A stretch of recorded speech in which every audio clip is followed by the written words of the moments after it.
উম্মতে মুহাম্মাদীর সামনে আমার রাসূলের বিরুদ্ধে কথা বলার সাহস কারো নাই।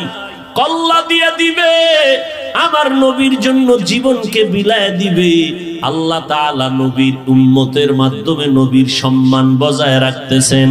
ও নবীর উম্মতেরা, আল্লাহ পাক বলেন, নবী আপনার কাউসারের মাধ্যমে আমি আপনাকে সম্মান ঠিক রাখবো, আপনাকে সান্ত্বনা দিব, আপনার বংশ ঠিক থাকবে।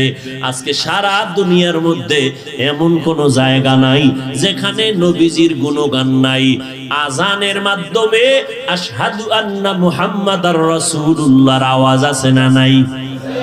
সমস্ত তথ্যবিদরা বলেন একটা সেকেন্ড সময় নাকি বাদ নাই যেই সেকেন্ডে মুহাম্মদের আওয়াজ হয় না। এখানে আজান শেষ, আর এক জায়গায় শুরু, আবার ওখানে শেষ, আর এক জায়গায় শুরু। এইভাবে গোটা পৃথিবীর